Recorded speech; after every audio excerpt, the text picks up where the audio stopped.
Bismillahirrahmanirrahim. Assalamualaikum warahmatullahi wabarakatuh. Asyhadu an la ilaha illallah wa asyhadu anna Muhammadan abduhu wa rasuluh. Allahumma shalli ala sayyidina Muhammad wa ala ali sayyidina Muhammad. Pertama-tama perkenalkan, nama saya Suyandri. Saya mahasiswa Institut Tazkiyah jurusan Ekonomi Syariah. Di video kali ini saya mendapatkan tugas dari dosen saya untuk menjalankan kuesioner kepada 6 responden. Namun saya mendapatkan 7 responden yang akan saya jelaskan secara ringkas dari hasil kuesioner yang telah saya sebarkan ke 7 responden tersebut. Sebelum saya menjelaskan ringkasan tersebut, di sini saya akan sedikit menjelaskan tentang pengertian industri halal. Industri halal merupakan istilah yang digunakan untuk menggambarkan kegiatan industri yang dimulai dari perolehan bahan baku, pengolahan hingga menghasilkan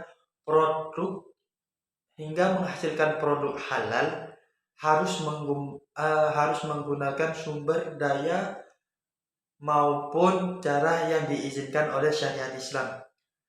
Seiring perkembangannya, industri halal bukan hanya mencakup pada makanan dan minuman, akan tetapi merambah hingga gaya hidup seperti sektor pariwisata, kosmetik, pendidikan, keuangan, metode usaha, media rekreasi, serta seni dan kebudayaan.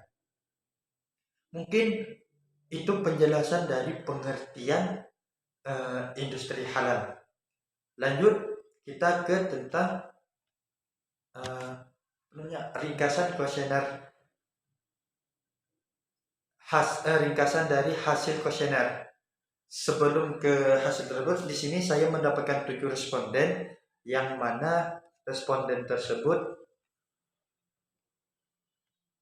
itu ada 4 perempuan dan ada 3 laki-laki.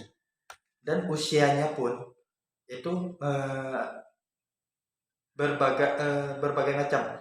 Ada yang usia 16 tahun, 21, hingga ada yang 29 tahun.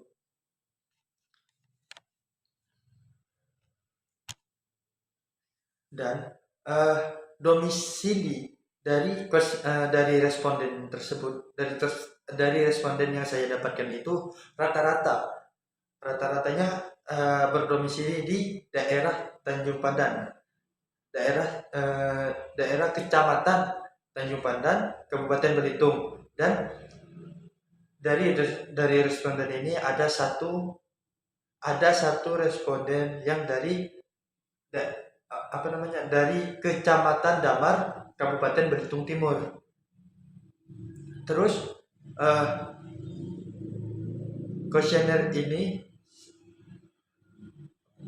hasil dari kuesioner ini saya dapatkan dengan cara menggunakan Google Form. Jadi saya mengirim Google Form ini ke 7 responden tersebut. Jadi saya tidak menyebarluaskan responden ini karena dari tugas yang saya dapatkan itu hanya mencari 6, akan tetapi saya mendapatkan 7 responden. Lalu kuesioner yang saya tanyakan kepada responden tersebut itu kurang lebih ada 6 kasus tentang industri halal. Yang pertama kasus tentang dari daging mentah.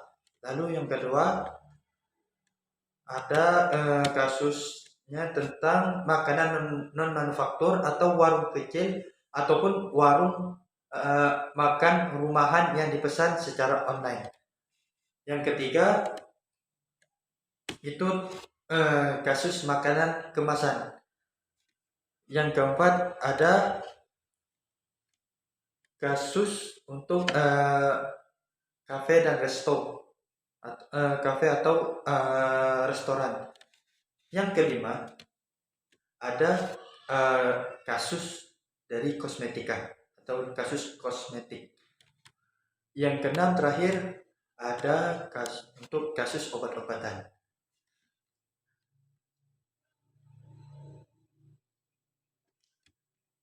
Langsung aja kita ke penjelasan hasil dari 6 studi kasus tadi.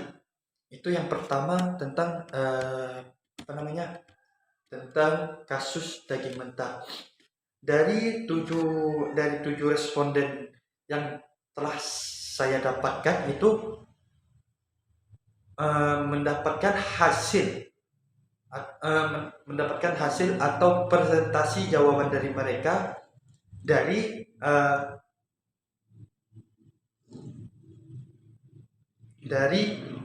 apakah mereka selalu menanyakan atau memastikan daging mentah tersebut itu daging mentah tersebut yang mereka beli itu halal. Apakah mereka itu selalu menanyakan kepada penjualnya? Dari pertanyaan ini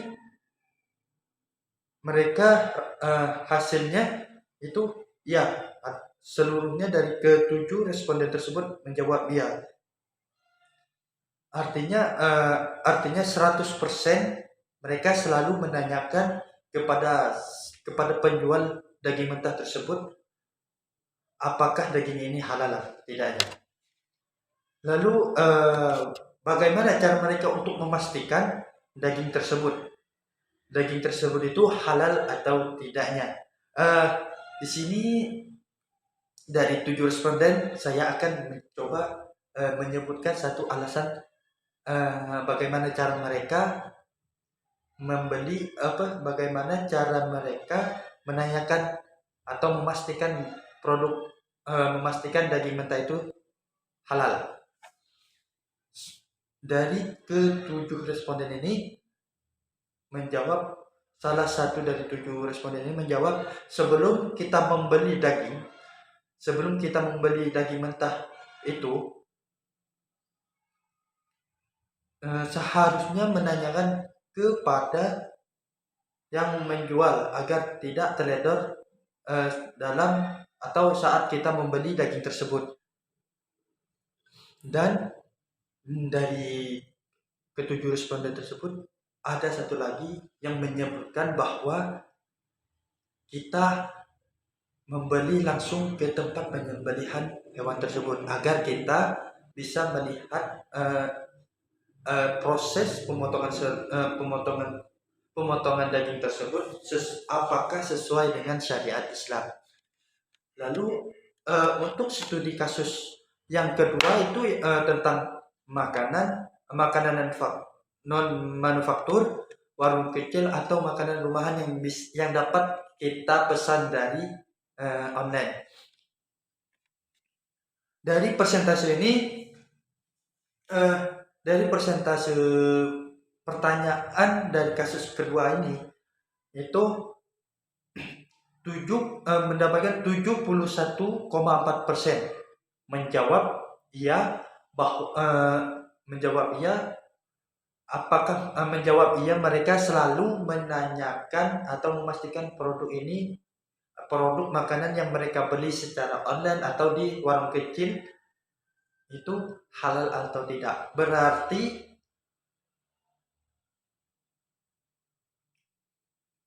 71,4% ini selalu menanyakan produk makanan ini halal atau tidak, dan 28,6% ini tidak selalu menanyakan produk makanan tersebut halal atau tidaknya. Bukan berarti mereka setiap membeli tidak menanyakan produk ini halal atau tidaknya. Akan tetapi mereka uh, tidak sering menanyakan produk makanan tersebut halal atau tidak. Lalu untuk memastikan cara mereka untuk memastikan makanan yang mereka konsumsi ini halal atau tidaknya, di sini saya akan mengambil satu dari 7 responden, yaitu dengan membiasakan diri untuk membaca deskripsi pada komposisi sebelum mengkonsumsi dan menanyakan pembuatannya dari makanan yang akan kita konsumsi tersebut atau yang akan kita beli tersebut. Lalu kita lanjut ke studi kasus yang ketiga. Kasus yang ketiga ini merupakan tentang makanan kemasan. Dari kasus tersebut hanya satu yang menjawab iya, apakah mereka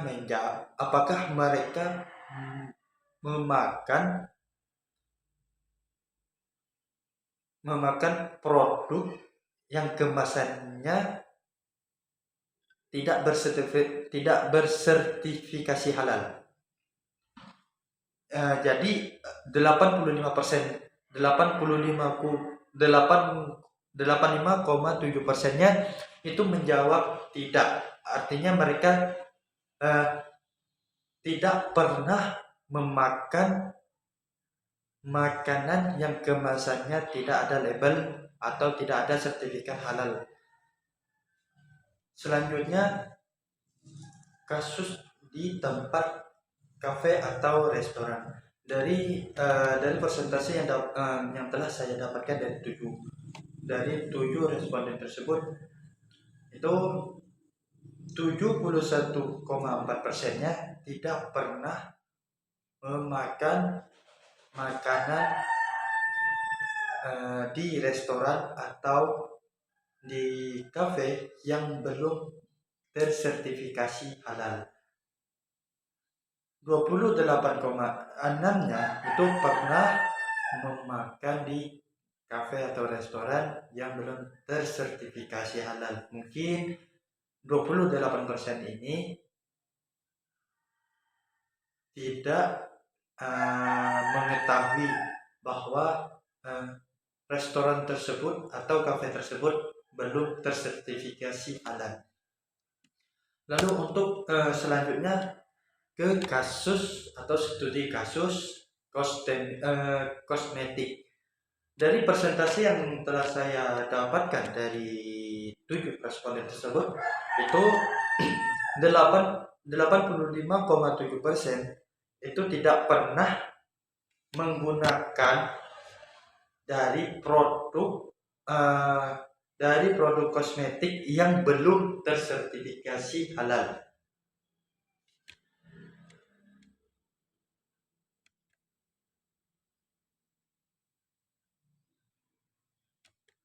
Dan untuk 14,3%-nya itu menggunakan kosmetik yang belum tersertifikasi halal. Mungkin alasan dari 14,3% ini itu karena teman-teman seumuran responden ini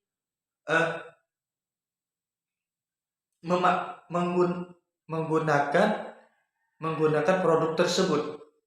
Jadi responden tersebut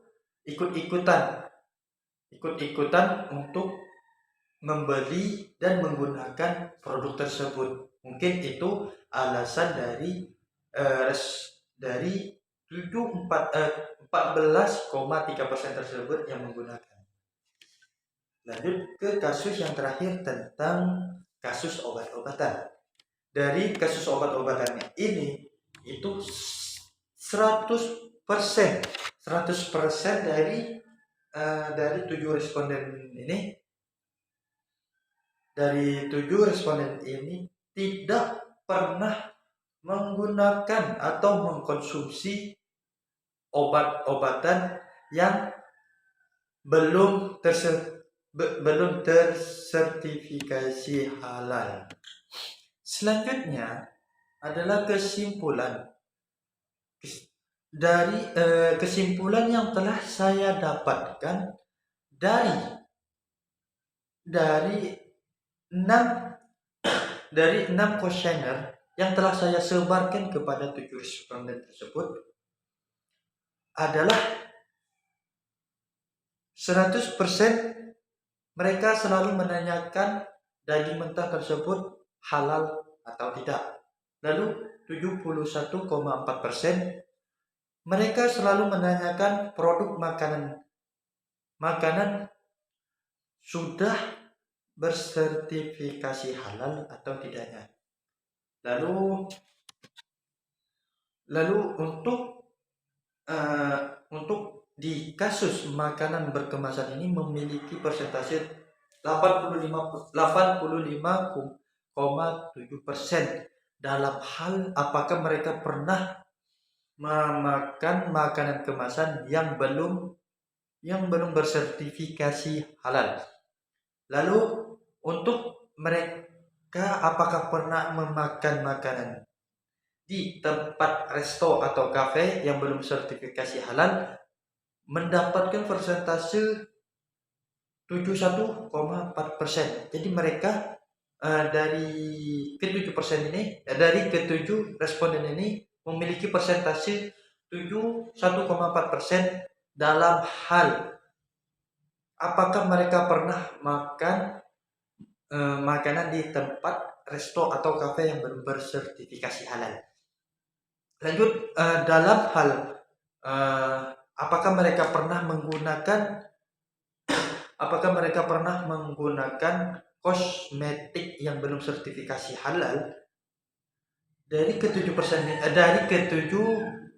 responden yang telah saya dapatkan ini memiliki persentase 85,3% bahwa mereka tidak pernah menggunakan bahan kosmetik yang belum bersertifikasi halal.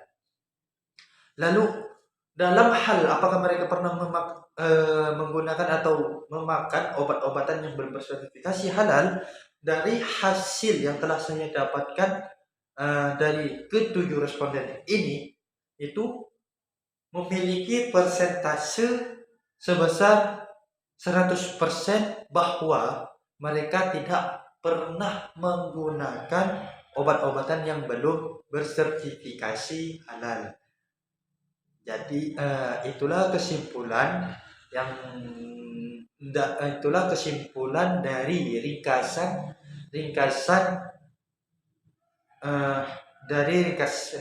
hasil kuesioner yang telah saya sebarkan kepada 7 responden tersebut. Lalu saran dari saya untuk teman-teman atau untuk keluarga atau untuk saudara, ketika kita hendak membeli suatu produk atau hendak memakan atau meminum suatu produk dan menggunakan produk-produk lainnya, kita harus terlebih dahulu melihat apakah produk tersebut sudah memiliki label atau sertifikat sudah bersertifikasi halal atau tidak. Jika pada saat kita membeli suatu produk tersebut belum memiliki label halal atau belum bersertifikasi halal, alangkah baiknya kita harus mencari barang yang sama, atau barang yang kita inginkan itu sama, akan tetapi kita harus melihat terlebih dahulu lagi apakah barang yang kita cari, barang lain yang sama ini sudah memiliki label halal atau sudah bersertifikasi halal atau belum. agar kita terhindar dari produk haram atau kita terhindar dari produk-produk yang belum halal. Mungkin itu saja yang dapat saya sampaikan. Apabila ada kata-kata yang kurang berkenan atau masih ada kata-kata yang belum pas di video kali ini, saya mohon maaf yang sebesar-besarnya, dan jika dari materi yang saya sampaikan ini mendapatkan kekurangan, saya mohon maaf yang sebesar-besarnya juga, karena saya juga di sini masih dalam proses pembelajaran. Jadi mohon maklum jika ada materi yang yang masih kurang. Mungkin itu yang dapat saya sampaikan. Saya ucapkan terima kasih. Assalamualaikum warahmatullahi wabarakatuh.